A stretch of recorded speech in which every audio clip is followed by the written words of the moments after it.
လေးဆောင်းကျွေးကြည့်လို့ကျွန်တော်ပါဆန္ဒဝင်ပြမှု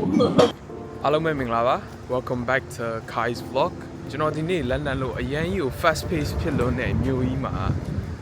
ဘယ်လိုမျိုး present ဖြစ်အောင်နေလဲဆိုတော့ကျွန်တော်လိုက်ပြပေးပါမယ် like ခဲ့ပါဦး let's go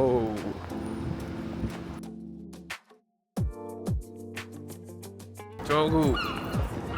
မော်လဘုံဖက်ရောက်လာပြီ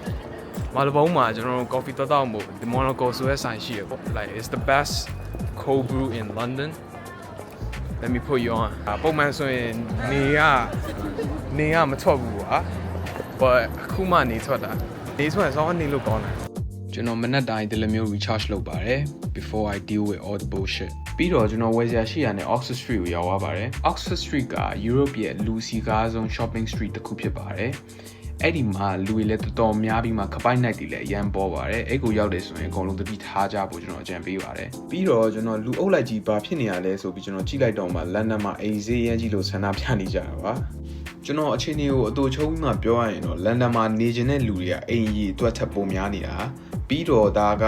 ကမ္ဘာအကြီးဆုံးမြို့တစ်မြို့ဆိုလည်းမမဘူးပြီးအလောက်ကိုင်းပတ်စံခွင့်ရတကဘာလုံးကလူတွေကဒီကိုလာကြတယ်ပြီးရင်နောက်တစ်ခုကအိမ်ချမ်းမြေတော်တော်များများကတကယ်နေဖို့တဲ့ဆိုင်ရင်တို့ကရင်းနှီးမြုပ်နှံတဲ့အနေနဲ့ဝယ်ထားကြတော့အိမ်ဈေးတွေကတက်ပြီးတော့တက်နေတဲ့အတွက်ကြောင့်မို့လူတွေဆန္ဒပြနေကြတာပါ It's because it's too expensive I'm going to join them as well ကျွန်တော်တို့အခု Chinatown က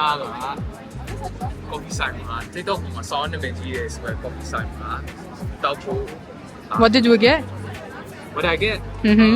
ကျွန်တော်ကတော့ဒါ truffle toast ပြီးရင်ကျွန်တော်တငယ်ချင်းက mala chicken သူကတော့အဲ့ matcha latte it's a minus 86 degree matcha latte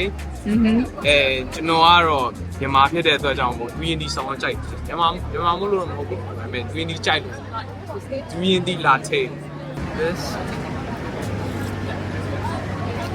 bro this shit actually good yo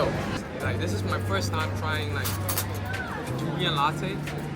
man, this shit is good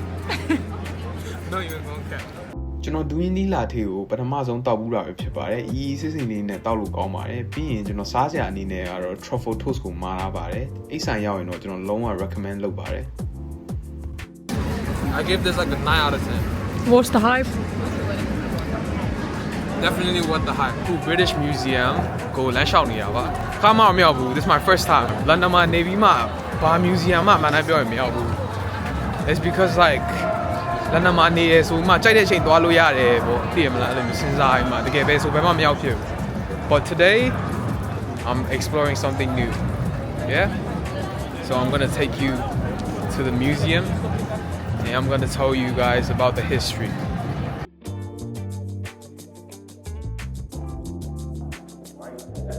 ဒါအကုန်လုံးက Viking ရှိတော့မှာ